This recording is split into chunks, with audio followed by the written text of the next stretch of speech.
Welcome to This Isn't Working, the podcast for employers and employees who think it's time to talk about the failings of workplace culture and how we can do better.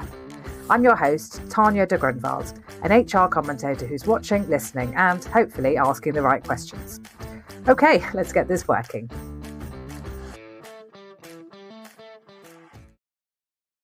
Hi everybody, thanks for joining us today.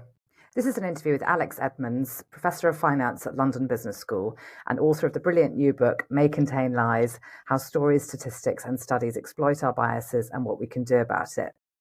Alex's popular blog posts and TED Talk have attracted millions of views and generated some much needed discussion, including around the business case for diversity, equity and inclusion, or DEI. In this conversation, Alex talks about what happened when he first started scrutinising the orthodoxy that improved demographic DEI, that is race and sex, leads to better business outcomes.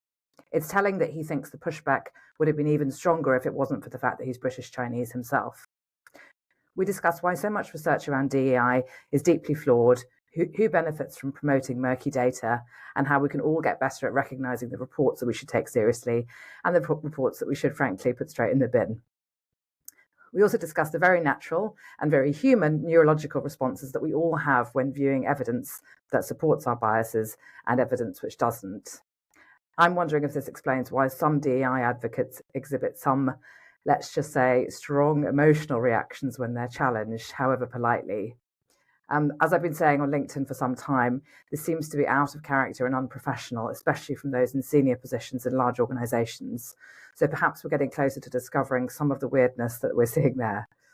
There are plenty of positives from this conversation too. Towards the end, you'll hear how Alex's own research is leading him towards the conclusion that diversity is good for business, just not the sort of diversity that puts people into neat boxes. One piece of good news before we start. This podcast is proving to be something of a bat signal to sensible, straight-talking HR professionals keen to have proper, robust conversations with a like-minded crowd. We're discussing how to shape this group into a community in the new year. So if you'd like to join us, then contact me via LinkedIn. Okay, I'll let you enjoy the episode. This is me with Alex Edmans, Professor of Finance at London Business School and author of May Contain Lies. Okay, Alex, thank you so much for coming on this podcast. Before we start, I've got a bit of a confession, which is I'm a bit nervous because you and I have met before and I think our brains work in completely different ways. So I hope we're going to be okay. What do you think? Are you feeling good about this? I am absolutely feeling good. It's great to be here. And given we're going to discuss diversity, we want a diversity of backgrounds and cognitive styles. So that's, I think, what we have. Okay, diversity of cognitive styles. I like this. This is a good start. So, basically, I wanted about your kind of motivations for doing the work that you do, because you've just written a brilliant new book. It's called May Contain Lies, and I love the subtitle to it. So it's How Stories, Statistics and Studies Exploit Our Biases and What We Can Do About It. So you are the kind of go-to guy for kind of all sorts of ways that we misinterpret data and how we cherry pick and all that sort of stuff, which I definitely want to come on to. And I know that you've done particular work around DEI, which is why I invited you on the call. What can I ask what you're sort of best known for in a way, and what's your motivation for asking questions about DEI? Are you just one of the many, many people who just really doesn't like DEI? I'd like to assure the listener no. So how did I end up working on DEI? So what I want to look at is business relevant issues. So I'm a professor of finance and most of my research goes into two fields. One of them is corporate governance and the second is human capital. And actually DEI, you might think, is at the intersection of both. So there's lots of comments as to how diversity in the boardroom will improve corporate governance. And in terms of human capital, there's lots of arguments that diversity in the broader workforce also improves innovation, productivity, and the like. And so this was just a really relevant issue. And so this is why I thought, well, let's look into the data a bit more carefully. Are the claims as strong as people make them out to be? And there is also a personal angle to this, is I'm an ethnic minority. And so I would love to believe data showing that demographic diversity improves financial performance. So there's a personal interest in addition to my professional interest.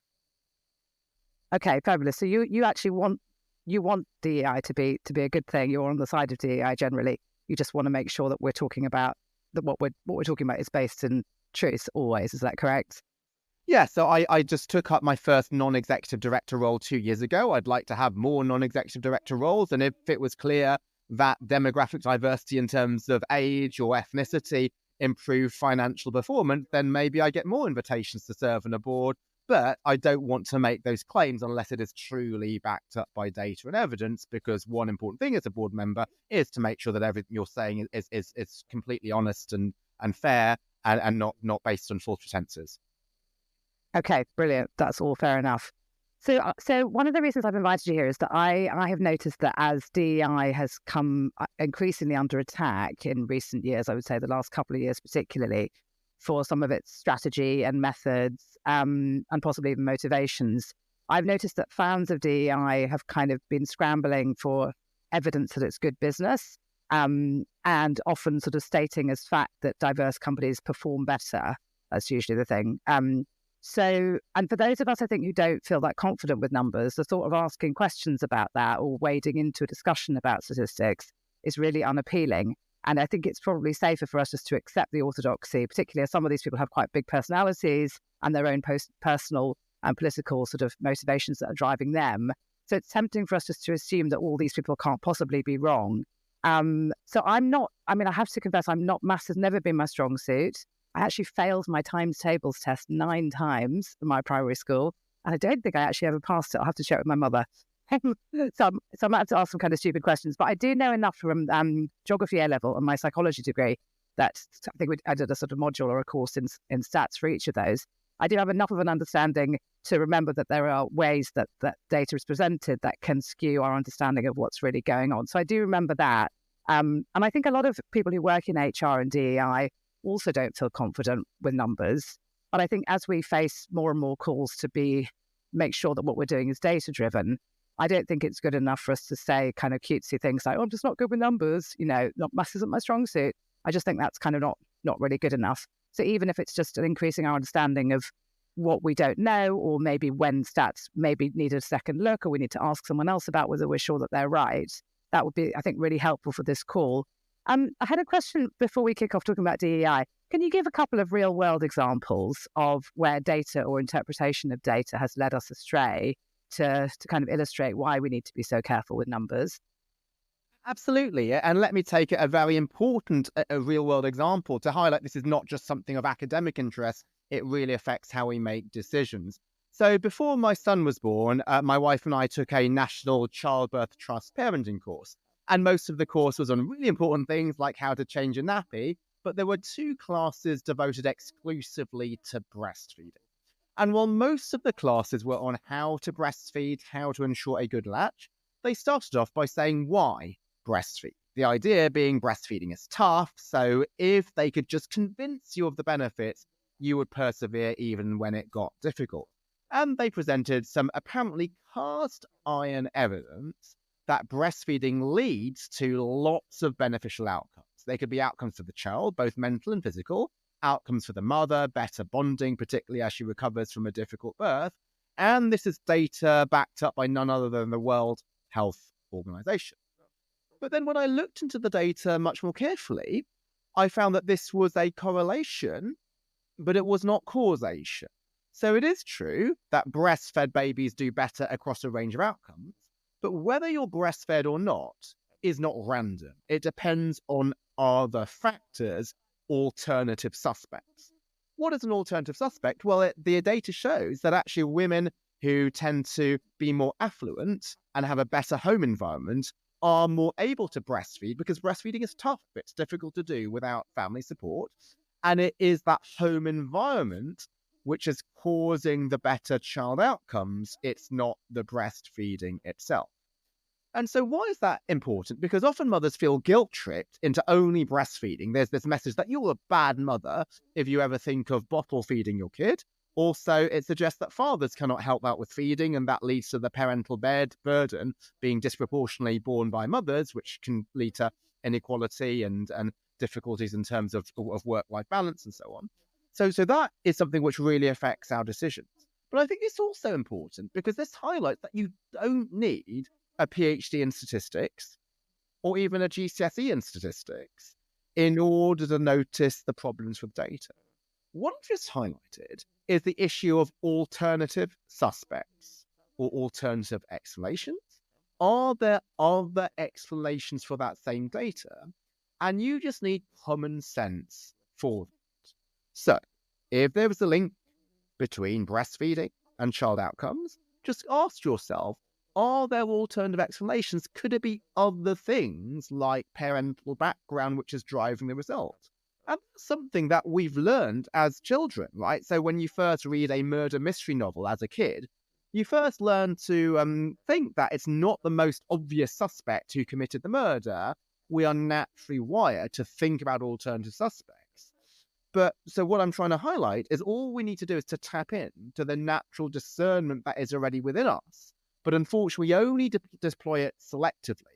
Right now, if we see a study we don't like, we want to challenge it and ask if there are alternative explanations. But if there is something that we like the findings of, or we feel we can't challenge it because it's something sacred, like the claim that diversity improves financial performance, we just accept it, no questions asked. And my goal is to try to highlight the discernment which is within you. And indeed, my book does not have a single equation in it. It is just trying to promote common sense and critical thinking. Okay, I see. That's really interesting. The word sacred that you just used there. I would definitely want to come back to that. I mean, I think there's been some confusion actually around this issue among HR professionals about what is powering the drive for DEI. So I hear people talking about the business case, and then I also hear them talking about the right thing to do. While it may be the case that we want both of those things, I think we're not always clear on which of those we're talking about and whether we've really scrutinized both of those things. I think instead we've conflated the two, and I wonder if that's part of the reason why we've lost our way here. So I've even been to events where senior people have almost implied that it's distasteful to talk about the business case for DEI, as if that misses the point that it's simply the right thing to do and it's the decent thing to do, which I completely understand that position as well. But I just think we need to be really clear what we're talking about. So I think some of the excitement around DEI that came in was, I think it's important to acknowledge that it was against a backdrop of increasing awareness about social inequalities and sort of societal issues happening. So particularly Me Too, I would say, and Black Lives Matter was 2020. Me Too was 2018, I would say, 2019. Which, looking back, I think two such important movements, moments, whatever we want to call them, may not have created the best conditions for discussions that needed to be had, probably with cool heads. So I think it's important to figure out which of these things it is. Is it the business case or is it the right thing to do? If the data is there, let's make sure we're drawing the right conclusions from it and transforming that into proper policy properly. And if the data isn't there, then we need to understand what we mean by the right thing to do and why we're doing that, and put kind of effective guardrails in so we know exactly, so we're all agreed what we're doing. I mean, one of the questions you look at in your book is do diverse companies really perform better? And that is, as you say, sacred. It's quite a sacred kind of idea that they do. So what happened when you started challenging the business case for diversity? And what do you think that says about where we are and why this is such a taboo topic? What I found was, at least among the practitioner community, I was not challenged as much as I feared I might be, given that this is such a sacred topic that people might respond negatively to any type of challenge. And so why did I get, I think, less challenge than I thought I would do? 3 reasons. I think the first is that the evidence that I gave was pretty clear cut. So you could not argue against me on any scientific or data grounds. So what I highlighted is these are things which are correlation without causation. Actually, they're measuring diversity in 2017 to 2021. They're measuring financial performance in 2017 to 2021, diversity in 2022. So it's likely that financial performance leads to diversity rather than the other way around. So that's something that you couldn't really challenge. So I think the robustness of the concerns that I highlighted were so strong that it was difficult to say, okay, he's just challenging this because of some political reason. Number 2 is the manner in which I did it. I tried to be as constructive and scientific as possible. So I didn't say, oh, this is a load of woke nonsense. I just said my goal here is just to look at the evidence. As somebody who's an ethnic minority and would like this to be true, I want to make sure that investors or policymakers or companies who make decisions being based on this evidence understand how strong is the evidence. And I said, well, even if I am highlighting problems, with this particular evidence, it doesn't mean that DEI is dead in the water. You can, as you highlighted, Tanya, instead base it on a moral case. So what I'm trying to do is not to debunk DEI totally, but to say, well, should this be based on a moral case or a business case? And I'm arguing that the business case is actually weaker than people think. Number 3 is that if indeed, when we focus on the business case, demographic diversity, so gender and ethnicity, is not linked to financial performance, are there other DEI measures that are linked to financial performance? And this is what I then did in my own research. So I did constructive research on DEI, finding that if you have a more holistic measure of DEI, which includes cognitive diversity and equity and inclusion, this does improve financial performance. And so I think based on those 3 reasons, I think generally practitioners have been quite receptive of that challenge because it was not politically or ideologically motivated, and it was trying to be constructive rather than just critical or making people feel embarrassed. So the most unexpected challenge that I got was from London Business School, my own organisation, which to be honest, I found really disappointing. So every 5 years, professors are given a 5-year review on your teaching, your research, your internal contribution, your external impact, and they evaluate you. And then in the meeting where this was discussed by all other senior professors, one person raised the concern. He said he didn't like what I was posting on DEI on LinkedIn because I hadn't understood the nuances of the issue. And then when I asked the deputy dean who gave me the review, what was the offending post, he said, I don't know. I never even checked myself. But so he took this concern unvetted and puts this in the official review and then wants to basically cancel me for posting things about DEI. And the person never said there was anything wrong with what I posted. It was not that this was incorrect on scientific grounds. It was not that it was wrong on the tone or the manner in which I expressed the concern. He just didn't like there being another side to DEI. And in terms of claiming that I don't understand the nuances of this issue, this is actually quite bizarre, given I have a lot of pro-diversity research. I probably do more research on diversity than anybody else at London Business School. And also every post that I have, it also highlights that even if there's problems with this study, it doesn't mean there's problems with DEI in general. If you were to ask an independent body like ChatGPT, which I have, it says, if you ask what are Alex Edmans' views on diversity, they will say that his views are very nuanced and argues that there's benefits and there's costs. And so this, I think, is really problematic because an academic institution, out of all the places in which you think to have these discussions, should be a safe space where you have academic freedom. This was the point of academia, is that you can challenge. Everybody else says the world is flat, you think the world is round. Everybody else says the earth is the center of the universe, you think that the sun is the center of the universe. Now, you can certainly challenge what people are saying if it's incorrect on statistical or scientific grounds. You can challenge the manner in which somebody says it if it's insulting, but just to challenge somebody and try to cancel them because you don't like the conclusion, it's an incongruent truth, I was extremely disappointed with that. Yeah, I wonder what that tells us about university culture. I suspect it's not the only university where you would get that sort of pushback. I think there are real concerns about the culture on university campuses and how that's become normalized, the idea that we don't accept certain views, we don't even listen to or even acknowledge certain views. I mean, it is shocking, but also it's not shocking to anyone that's been paying attention and has seen how we have shut down debate where we really should be encouraging it.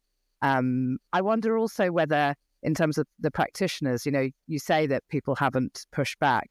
I wonder whether a lot of people who were not going to like that message are not going to even see, or wouldn't even know who you are. I mean, I know who you are, but a lot of people wouldn't know who you are and wouldn't have seen the blog post that you wrote that lots of people, who are paying attention saw. I think they just wouldn't read it. I think they wouldn't engage with it. But what I think I'm interested to do with this podcast is, I suspect I will never reach those people, but I think the people that are attracted to This Isn't Working are the people who are kind of the people in the middle who are thinking, something's not right here. I am prepared to look into this. I do want to make sure we're doing this properly. So I'm less concerned about the people who wouldn't read those things, and I'm more concerned with presenting to people who are listening, who are curious and do want to get this right, sort of what they need to know, really.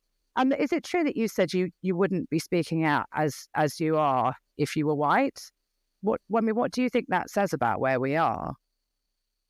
I cannot get clear evidence to the counterfactual because I don't know what that world will look like, but I'm pretty sure it'd be more difficult for me to speak out if I were white, because people will say, oh, this is just a white man who is ideologically against DEI. And this is really a problem, because this means that we do not disassociate the actual content of the message by the person saying this. I think this is ridiculous, because what people should engage with is the quality of my arguments. And if my arguments are incorrect, people should dismiss them, regardless of the colour of my skin or my gender or my sexuality. And similarly, if my arguments are correct, it could be that a white man should be able to give those arguments. So the problem is that we think that people have some vested ideology behind what they do, and therefore if it's a white man, then it must be because he's anti-DEI rather than because he truly finds some mistakes in the data. And I think, yes, there will be some people with an ideology, but I think many people enter the academic profession because they're about seeking the truth. And if indeed the truth highlights that actually the evidence is not as strong as people claim it to be, then anybody should be able to point that out, irrespective of their gender or ethnicity. Mm-hmm. Okay. I want to move on to examining the case for diversity. I know you've done a lot of detailed research into this, and I recommend everybody reads the book and also listen. There's loads more podcasts from you where you really get into the technical details of what the data is really showing. But I would just like to kind of go through some of this, if you'll allow me to ask you some questions about it. So I think where has this idea come from that there is a strong business case for diversity? I mean, it hasn't just dropped out of thin air. Yeah. I think I was thinking actually about, I don't know if you're aware of this example, but in 2018, the retailer H&M run an ad campaign for their children's clothing range, in which there was a picture of a little boy wearing a T-shirt that said "the naughtiest monkey in the jungle." Now, unfortunately, they chose a little black boy to model that T-shirt. And obviously, when that landed, and there were pictures of it all around the country on bus stops and everything, that was clearly a terrible decision by H&M. There are some people who thought that was a publicity stunt. I actually think it's much more likely that they didn't have enough people in the room. I think the diversity they were missing was age and class. Anyway, I think probably somebody did raise the question about that T-shirt with those words on it with that little boy. But was probably either shouted down, or maybe they didn't even say anything because they thought even to link those two things would be offensive in itself. I'm not quite sure. But there are examples like that just made everybody working in these companies think, oh, this is awful. This is so offensive. That was such a big mistake. That was embarrassing. It was offensive. And, right down to the little boy and his family who would have had to deal with all of that. I think there are kind of good reasons why you think, well, it would have been better if there were more people in that room. A lot of people would have signed off that decision before that advert was up on every bus stop around the UK. A lot of people were on that shoot and didn't think about which model should wear which T-shirt. There was a lot of things that have gone wrong there. I think it just sort of makes sense to everybody who works in business that a more mixed room of decision makers would be a good thing. Is that where the business case idea came from? Did it come from anecdotal experience of people getting it wrong? What do you think? I think it can come from two sources. So the first is the common sense and very logical idea that you want to have a mix of viewpoints, which will allow for you to spot some faux pas, such as the H&M example that you had.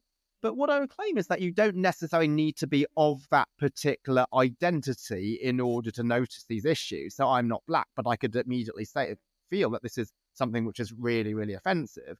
It could be that you have a quite different lived experience. It may be that you are a white male who spent a lot of time in developing countries because you're an expat, or maybe you interact a lot with you have friends from a particular demography. Just to say, okay, because you're a white male, you do not understand any of these other issues is problematic. It's just like if you're in a bank, you want to understand customers with limited financial literacy. Does that mean we want to have financially illiterate people on the board of directors to represent financially literate customers. No, we might want to have financially literate people on a board of directors, but who understand financial illiteracy. They might have done research and studied this in detail. So the idea of equating your identity and saying you're basically a prisoner to your own identity. As a white male, you can never add to the diversity of an organization, no matter what your experiences are. I think that's bizarre. It also suggests that any Asian male thinks the same. If you're an Asian male, you provide an Asian male's input into an organization. And I think that is stereotyping, because different Asian males think differently, different females think differently. So it's not that we definitely need a woman's viewpoint and an Asian male's viewpoint as if these things are homogenous. So I think this is one of the sources, is the correct and genuine desire to get a diversity of viewpoints morphed into that being equated with the demographic characteristics of a person. Number two, the second source is many studies claiming there's unambiguous evidence that diversity improves financial performance. So McKinsey did 4 studies: Diversity Wins, Diversity Matters, Delivering Through Diversity. The last one, Diversity Matters Even More, claiming that diversity has even more benefits than they claimed in the past. BlackRock and other organizations trot out this idea that the data is uncontroversial, that diversity pays off, and that's something that also people have lapped up uncritically. What years were those McKinsey studies? They were 2015, 2018, 2020, and 2023. So every 3 years, it seems they're writing a report claiming that diversity improves financial performance. Okay, interesting. Let's come back to what might have been motivating them. Can we just talk a little bit about the sorts of problems that you think there are with those studies? And does that include more discussion about the confirmation bias issue that you mentioned earlier? Because I know you said that's really, really powerful, and anybody working near to statistics should be aware of how powerful that is. Mm-hmm. Yeah, so there's certainly some very basic errors in the study. So one of them I mentioned earlier was the most recent study that measures financial performance in 2017 to 2021, and then diversity in 2022. So even if the correlation was robust, it's much more likely that it's financial performance that leads to diversity rather than diversity leading to financial performance.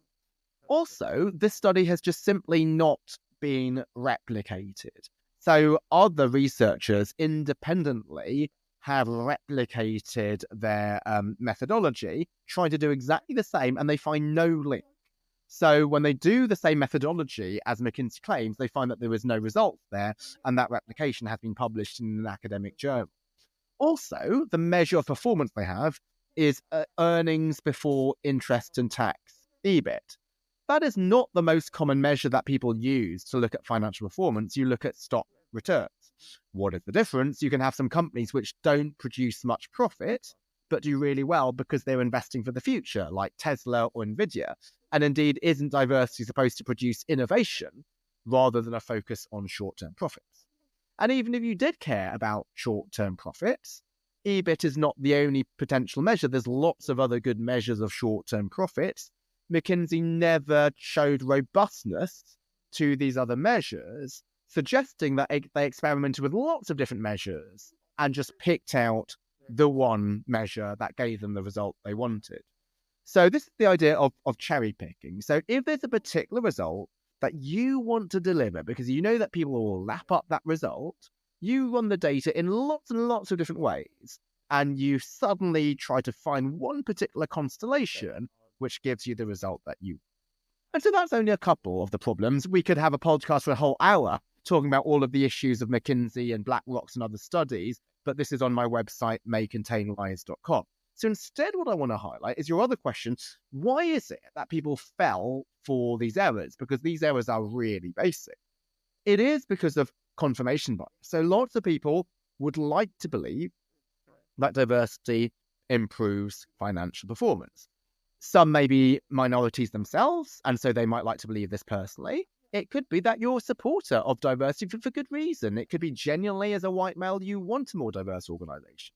There are some who do this as virtue signaling, who, as a white male, you want to post as many pro-diversity articles on LinkedIn as possible, and that makes you being seen as progressive. And so I think there are some people in that dimension. And also, it makes things easy.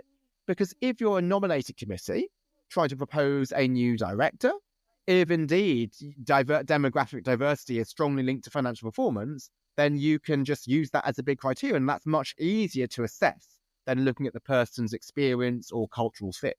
Similarly, as an investor who has to vote on a director, you can just look at gender and ethnicity, so it makes things easy for people. So I think this is why it's something which has become so widely accepted, almost sacred at times. And am I right in thinking there are actual physiological things that happen to us when we see information that we don't like and information that we do like? Is that right? Absolutely, yes. So why is it that we have these biases? It's not necessarily that we're bad people, it's that we're humans. And if we're human, we have an amygdala. And so this is the part of the brain which is triggered when you see evidence that you don't like. And this is the same part of the brain which is triggered when you're attacked by a tiger. So people respond to evidence they don't like as if they are seeing a tiger attack, which might have been the reaction of my colleague at London Business School. And then what happens when you see something you do like? It activates the striatum. That's the part of the brain that releases dopamine. It feels good. So it just feels good to see a study giving a conclusion that you like. So you don't bother to check, is this correlation or is this causation? Did they measure financial performance in the best way? Did they just cherry pick one particular measure that worked? I think that's really, really powerful, that motivator. I mean, I wondered whether it's the same thing that I see when I'm on LinkedIn and I challenge some of the points that people make around DEI, particularly when it comes to there's a sense that some ideas are so terrible they shouldn't be heard. Other people's views, sometimes protected beliefs, as it turns out, shouldn't be heard because they're so awful. And it seems like, however polite my question or my point, the response is very, very strong, like disproportionately strong. And that's when I realized that I don't think a lot of this is political. I think it's personal. Some of the people driving DEI. And so that's why I think it's really important that we get to grips with what's really going on here. Why? I don't really understand, because McKinsey is I mean, I've always thought, McKinsey's a big US management consultancy firm. Is that correct? I mean, it's got a reputation for being very global, kind of great global. Okay. I've always thought of it as, we don't know that much about it, to be honest, but, people, we're always supposed to be very impressed when we hear McKinsey. Everyone at work there is super smart, very ambitious, totally intimidating, gets up, just goes to the gym at 4 and, is in the office and whatever. And these are the high flyers. Why on earth would a firm that with such a reputation and with apparently such geniuses working there, why would they release such a flawed study? Well, first, McKinsey is indeed a great organization. It is arguably the best management consultancy in the world. There is no better organization to call up if you're a CEO and you have a strategic problem that you need some advice on. But notice that is very different from conducting research, disentangling correlation from causation, trying to look at alternative explanations and making sure that something is econometrically robust. So the reputation that it has in other areas, people have attributed a halo effect to McKinsey, and therefore they think McKinsey is good in everything. It's just like saying to me, Alex, oh, you're a finance professor, tell me where to invest my money, but I'm not a financial advisor. I am not a stock picker. I understand what drives stock values, and I can do research in general, looking at correlations between certain factors and stock performance. But a fund manager will know much better than me about picking specific stocks within the FTSE 100. So I think people misattribute the reputation. It's got a great reputation, deservedly so, but its reputation is not in scientific research. It does not publish papers in scientific journals. So then why did McKinsey not stay in its lane? Why did McKinsey then overextend itself to an issue about which it doesn't have so much expertise? It's fantastic for its reputation. So McKinsey's reputation has been hit by various art books, which argue management consultants just destroy value and just charge companies huge amounts of money. They're sometimes legitimizing restructurings that put a lot of people out of business. If you say to somebody, you're a management consultant, there will be some negative reactions to that because they don't think it is as good a job as, say, teaching or becoming a doctor. So if you're indeed being shown as progressive, trying to improve equality, that is something which is good for McKinsey as an organization. In addition to McKinsey, the organization, the people who wrote the study might benefit. So the senior author on all 4 studies, Vivian Hunt, Dame Vivian Hunt. Why a Dame Vivian Hunt? Because she was given a damehood based on services to women in business. She is now on the committee to appoint the new president of Harvard University. So this is someone who is seen as a really progressive business leader. And she has contributed to this by suggesting I'm not only running a massively financially successful consultancy, but one which is really promoting diversity. Beyond Dame Vivian, the author team of the most recent study, it had 6 authors, all of them women. So it didn't even follow its own advice to have a diversity in terms of gender diversity. And the majority of these women were ethnic minorities, so it may well be that they wanted to find that diversity improves financial performance. Okay, I see. And does McKinsey also offer consultancy within DEI? And so were they using these studies as kind of almost like marketing materials to try and attract businesses to come to them for advice around DEI? Yes, they do. So they'll offer advice around DEI or human capital more generally. And so this is how indeed such studies should be viewed, as marketing documents, as marketing material. Indeed, sometimes these studies, on the back of them, it says this is a marketing communication, but this is in really small print. And people don't read this. They treat it as if it has the same weight as an academic paper published in a top peer-reviewed scientific journal, but these are marketing documents. Now, this is not to say that marketing documents are always wrong. There are some marketing documents which are correct, but this should not be given the same mantle of academic rigor. People cannot just accept it at face value by saying McKinsey wrote it, so it must be true. Okay, and it's not just McKinsey, is it? We should say there are lots of TED Talks about this sort of thing as well, aren't there? And I know lots of business schools and things as well. Which are the main other studies and talks people should look out for that might not be quite what they seem? Yeah, so this is not just an issue with McKinsey. So this, again, I want to stress, I have no issue with McKinsey at all as a firm. I've done work with them. I know I have childhood friends who are senior at McKinsey who I respect a lot. My concern is with bad research. It's not with any movement like DEI. It's not with any organization. Just to highlight this, unfortunately, McKinsey's main competitor also has produced some bad research on this. There is a TED Talk, which was at TED at BCG, Boston Consulting Group, which used to be titled, "Want a More Innovative Company? Hire More Women." And that sounds great. And that's something that lots of people will want to click on. But actually, due to a lot of reader complaints or listener complaints, they had to change it to how diversity makes teams more innovative. Because what they did was they measured diversity on 6 different dimensions. Yes, gender was one, but there were others such as age. So even if you took their correlation at face value, it could be any of those dimensions of diversity that was correlated with innovation, not necessarily gender, but gender was the one which was most clickbaity, and so they put that in the title. And then the correlation itself is really, really weak, but I won't go through that right now. But just to highlight, a study on diversity in general was pitched as being a study on gender diversity, because at the time, this was before Black Lives Matter, that was the diversity topic which got people most excited. Moving away from management consulting, BlackRock is a very well-respected asset manager, and they released a study, again, claiming that gender diversity improves financial performance. Why? This could also be a marketing document because they have some funds which might try to promote general diversity or environmental, social, and governance characteristics. And to claim that there's a win-win, that this will always improve your financial performance, that might attract some investors as well. Now, you know that if you point fingers at other people, you've got fingers pointing back at you.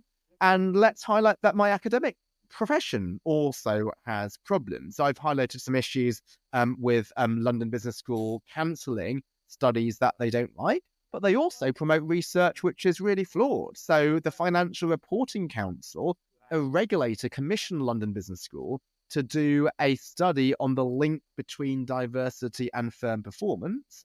They claim to find a strong link, but if you look at the back of the document and you see the tables, out of the 90 tests that they ran, not a single one was significant. So they basically lied in the executive summary, claiming a result that was not there. Harvard Business Review, they've also published many articles claiming a strong link between diversity and financial performance, when again, there's lots of major basic mistakes in this, which again suggests that their striatum was being activated, they had the dopamine hit, they were not doing the same test that they would do if they found a result that they didn't like. Okay, so you mentioned that you really, really dislike bad data. Presumably one of the reasons for that is because if we're using bad data, we're actually missing the truth. Is that right? I mean, how do we do better in the future? How do we get rid of the bad stuff? How do we identify the bad stuff so that we can actually see what's really going on? Can you give us some tips? I think it's instead to look at what the good data shows, because if you just said, okay, this is bad data, but you're not offering a solution to this, then you might be seen as a negative person who's highlighting problems without any solutions. But if instead you highlight what the solution is, to have a broader measure of diversity, which includes cognitive diversity and also includes equity and inclusion, and that is positively correlated with financial performance, then that is something which is constructive. And so my more recent paper is entitled Diversity, Equity and Inclusion, with the diversities in parentheses, to highlight the particular focus on equity and inclusion. That is something which highlights to companies that, yes, this does improve financial performance, but we need to make sure we create an inclusive corporate culture where people feel safe, they feel valued, they're able to speak up, they're able to contribute their own individualities and their own experiences. And so I think this is really important, because this makes sure that we're focusing on what matters rather than what does not matter. Also, there can be a lot of unintended consequences of just focusing on demographic diversity. And sometimes this focus is so strong that a CEO's pay is linked to diversity in senior management. So then let's say somebody gets promoted to a senior position, there could be resentment. People saying, well, you just got promoted to hit your DEI target so that the CEO would be paid more. And it could well be that you were promoted on merit, but people always can accuse you of being promoted on other reasons. Some of the biggest opponents to DEI in the academic profession that I know are women or minorities, because they don't want their achievements to be confused with ticking boxes. I know that I myself was approached to apply to a board position, and the person who approached me said that we need more non-white faces. I thought that was extremely offensive, right? The guy said nothing about my credentials or my capabilities. He just wanted me to be hired so that they could tick a particular box. And I think this is a big concern. Yeah, that's the kind of thing I think we really need to move away from. And this horrible phrase, DEI hire, which is absolutely horrible. And nobody wants, people shouldn't be using it. But if there's a suspicion around it, then you can see where that's coming from. But it's horrible for everybody. I think it's really, we can't move away from that kind of quickly enough. Okay, I need to be really, really clear on this. I cannot end this interview without understanding this. What sort of diversity is there no evidence for? And what sort of diversity do we think there is evidence for being positively correlated to productivity and performance in an organization? So demographic diversity, I find no strong evidence that demographic diversity is correlated with financial performance.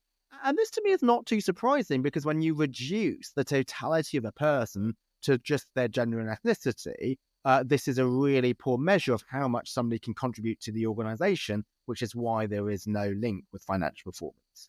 But what is there evidence for is for a more holistic measure of diversity, equity, inclusion, which is what I did in my most recent work. So what is behind this holistic measure? So many of the listeners might be aware of the Best Companies to Work For survey. So this has been around since 1984. It's around in many countries around the world. In the UK, we have a list called the Best Workplaces. And to get on the list, a company surveys its employees on 58 different dimensions. And some of those questions have nothing to do with DEI, such as I'm given the tools and resources to do my job. But some of them, my co-authors and I identified as measuring a more holistic measure of DEI. For example, people here are treated fairly, irrespective of their sex. So that is interesting. Why? Because that might have a different correlation with the percentage of women in the workforce. It could be that a company has many women, but they're looked down upon, they're not treated as equals. There might be another company with fewer women, but the women here are treated as equals, are really respected. And so that's a different dimension. There are also questions like, this is a psychologically safe place to work. And when we aggregate those responses and come up with what we believe measures DEI, we find that this has a much stronger correlation with financial performance than demographic diversity. And also, we find that our holistic measure of DEI bears almost no relation to demographic diversity. So people who focus on demographic diversity, they're hitting the target, they're missing the point, they're finding something which is actually a very poor proxy for what true DEI is about. Okay, so what do you mean so what's the opposite of demographic diversity? What does that mean? You mentioned diversity of thinking, cognitive diversity and background. Would that be class? Does that include disability, things like that? Yeah, so the Financial Conduct Authority wants to promote cognitive diversity, and they say it refers to, open quotes, different perspectives, abilities, knowledge, attitudes, information styles, and demographic characteristics, close quotes. So certainly demographic characteristics will be part of this. So women do, in general, think differently from men.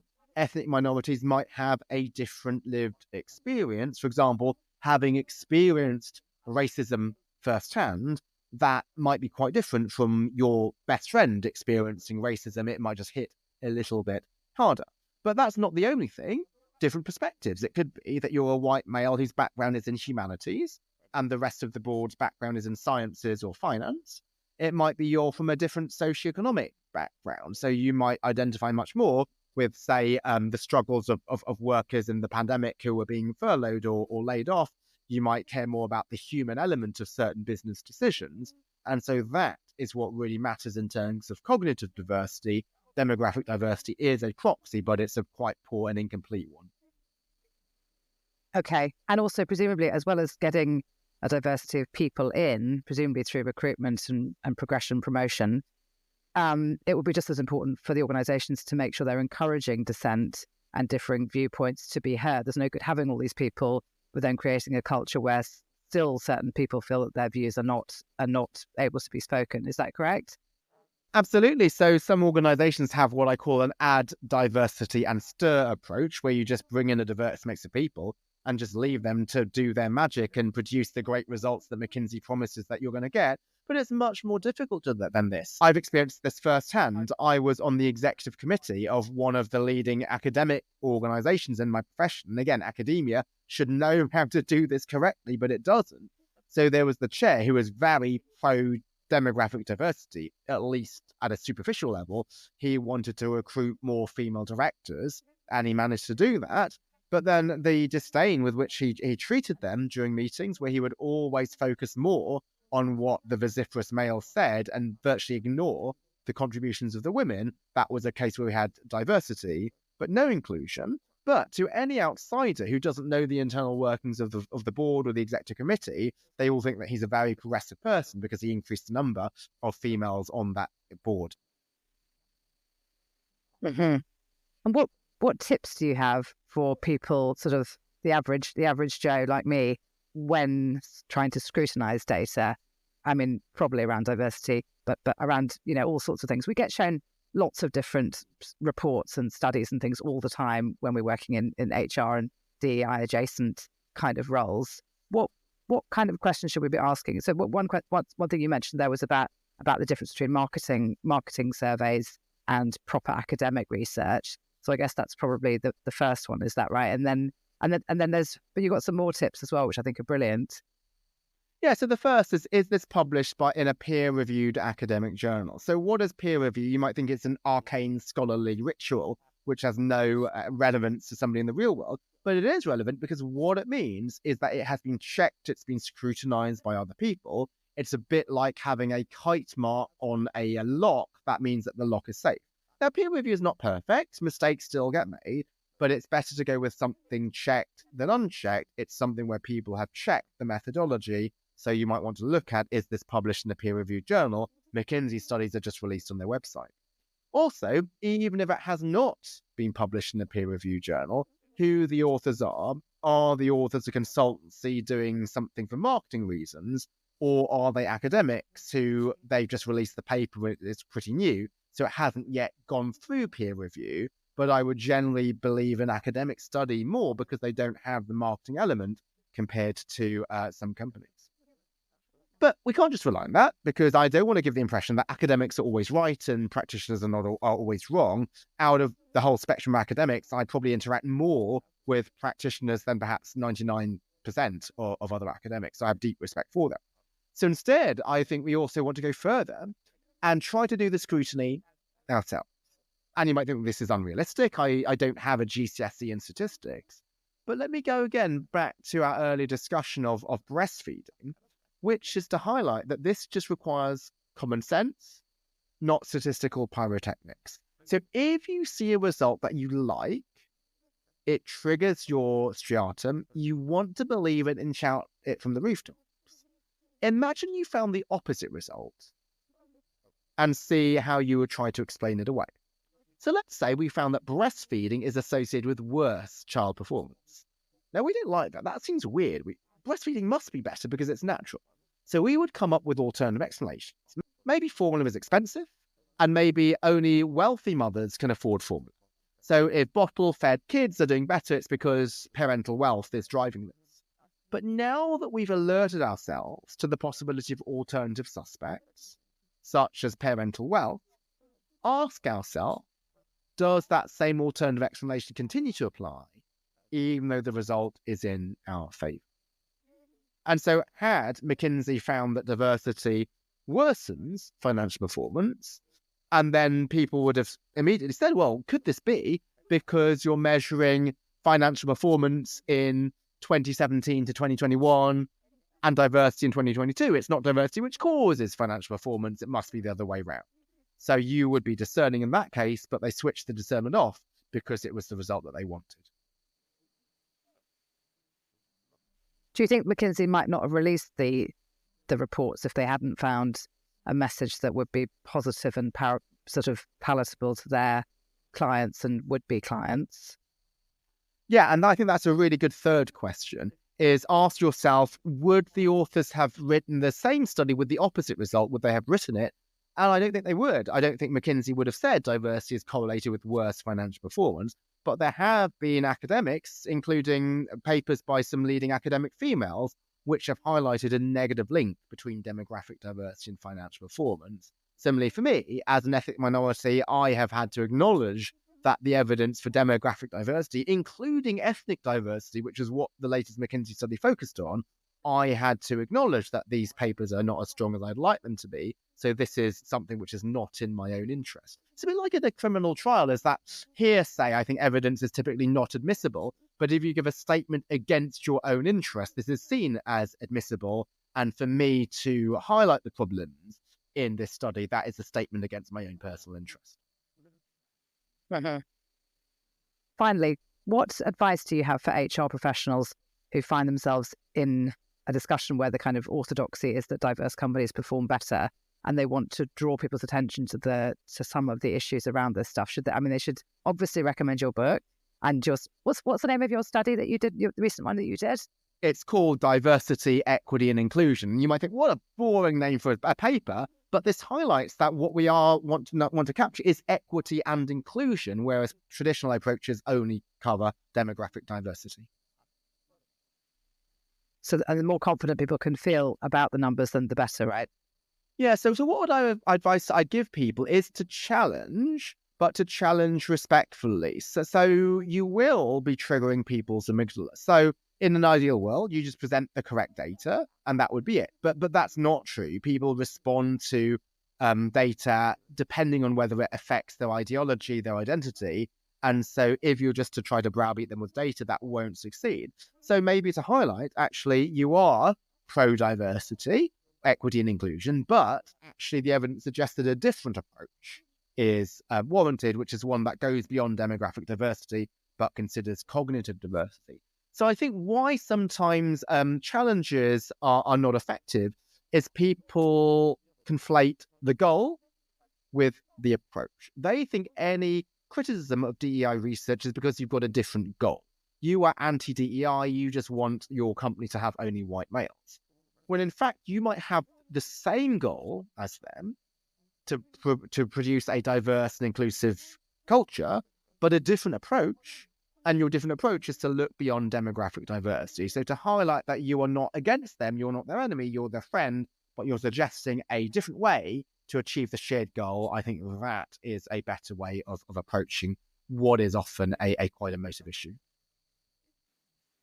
Brilliant. This has been so useful. I think I'm going to call this episode Is DEI Built on Dodgy Data, which you'd probably say was one of those clickbait titles that you mentioned earlier that you didn't love. But I think it's a good title. Would your answer be it's not necessarily the data that's dodgy, it's probably the interpretation that's more likely, or the people interpreting it? Yeah, so I do think the data is dodgy, because if the data is data mined, if it's cherry picked, if McKinsey, as is alleged, ran loads and loads of different results and only showed you the one that gives the result they want, then it is the data that is dodgy. It's not just the interpretation of the data. But I will say it's also the interpretation as well, where things which are correlations are being painted as a causation. But why I'm saying it's the data which is dodgy and not just the interpretation is it's not even clear there's a correlation to begin with. Indeed, when people have tried to replicate the McKinsey study, they have not found even a correlation. So even before we think about causation, it might be there's not a correlation to begin with. Indeed, that's what I found in my own work. There is no link between demographic diversity and financial performance, but there is a correlation between a more holistic measure of DEI and financial performance. Okay, brilliant. Thank you so much. Was there anything else that you wanted to add? I don't know if you've enjoyed this conversation as much as I have. I know I haven't given you a hard time about all the maths, but it's a different perspective maybe, and we are trying to become more kind of confident, I think, and I think maybe we just kind of lost our confidence a little bit about this stuff. And we're not completely useless. We can get our heads around this stuff, and I think it's encouraging. Do you believe we can get it together and do better? I think we can, because I do think organizations want to be successful, and this idea that we want to look more broadly, that resonates with people. I think sometimes the DEI approaches historically are quite divisive, because they are them and against them versus us. Idea that suggests that if you're a white male, you should always try to oppose DEI initiatives because they only look at demographic diversity. But if we want to produce a culture where everybody can thrive and be themselves, that's something that everybody can get behind. So I would rather move towards a less divisive and a more inclusive, to use that word, approach to inclusion. Brilliant. Thank you so much, Alex. I really appreciate your time. Thank you so much, Tanya. It was great to be invited.